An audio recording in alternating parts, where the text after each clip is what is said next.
यदि आपसे पूछा जाए कि किसी भी इंसान को अमीर बनने के लिए या फिर बहुत सारा पैसा कमाने के लिए कौन सी ऐसी एक चीज है जिसकी सबसे ज्यादा जरूरत है, तो 90% लोगों का आंसर स्किल, हार्डवर्क या फिर लक यानी किस्मत होगा।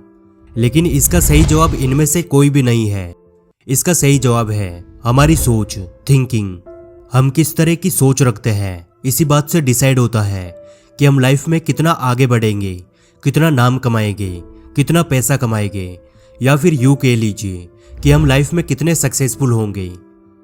इस चीज को अच्छे से एक्सप्लेन करने के लिए मैं आपको एक छोटी सी कहानी सुनाता हूं। अगर आपकी सोचने और समझने की क्षमता अच्छी है तभी आप इस कहानी की गहराई को समझ सकते हो। एक बार एक 40 साल का आदमी नौकरी के लिए इंटरव्यू देने एक बड़ी सी कंपनी में जाता है। काफी देर तक इंतजार करने के बाद उसे इंटरव्यू के लिए अंदर बुलाया जाता है।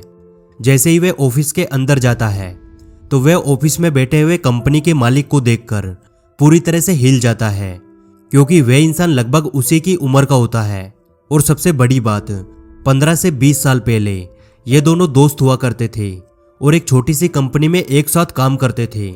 लेकिन आज भी यह इंसान अच्छी नौकरी की तलाश में है और दूसरा इंसान इतनी बड़ी कंपनी का मालिक बन चुका है।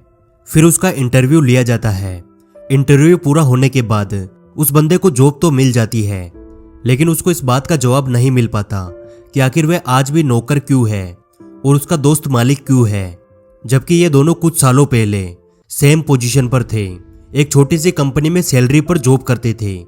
कुछ दिनों तक वह आदमी कंपनी आता है और काम करके वापस चला जाता है, लेकिन अब उसके दिमाग में केवल यही सवाल घूम रहा होता है कि आखिर जिंदगी के 40 सालों में मैं एक अच्छा नौकर भी नहीं बन पाया और मेरे ही साथ काम करने वाला मेरा दोस्त आज खुद की कंपनी का मालिक बन चुका है। आखिर ये कैसे हुआ। एक दिन वह हिम्मत करके ऑफिस आता है और कंपनी के मालिक और अपने पुराने दोस्त से अकेले में बात करने की परमिशन मांगता है।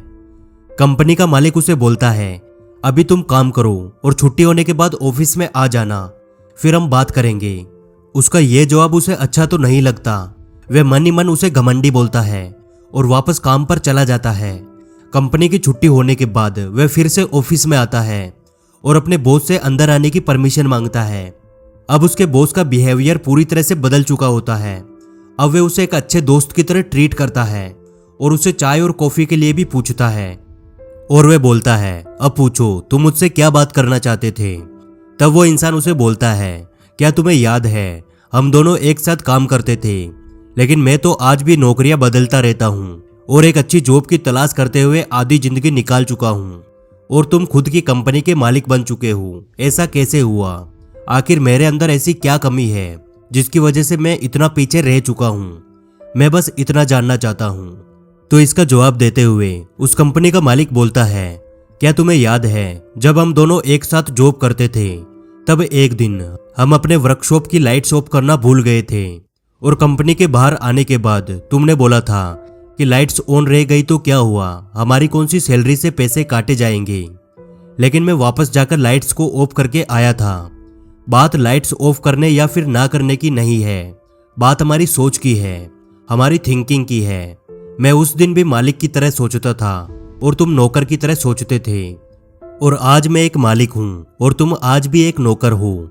हमारी सोच ही ये डिसाइड करती है कि हम फ्यूचर में कितने बड़े आदमी बनेंगे, हम कितने सक्सेसफुल बनेंगे। यदि जब हमारे पास कुछ भी नहीं होता तब भी हम खुद की वैल्यू करते हैं, खुद को मालिक के नजरिए से देखते हैं, तो फ्यूचर में हमारे एक्शन भी बड़े होते हैं, हम सक्सेसफुल बनते हैं। लेकिन उसी का उल्टा, यदि शुरुआत से ही हम खुद को नौकर समझते हैं, खुद को नौकर की तरह ट्रीट करते हैं, तो फ्यूचर में हम ये उम्मीद भी नहीं कर सकते कि हम एक मालिक बनेंगे, हम सक्सेसफुल बनेंगे। यदि आप अपनी सोच को बदल लेते हो तो आपकी लाइफ में सभी चीजें खुद ब खुद बदलने लगती है और आपकी लाइफ एक नई दिशा में मुड़ जाती है। मैं यही दुआ करता हूँ कि आपको लाइफ में वो सब कुछ मिले जिसके लिए आप मेहनत करते हो। आज की वीडियो अच्छी लगी तो यार लाइक कर देना, क्योंकि आपके एक लाइक से हमें और वीडियोस बनाने का मोटिवेशन मिलता है। जल्दी मिलेंगे अगली वीडियो में।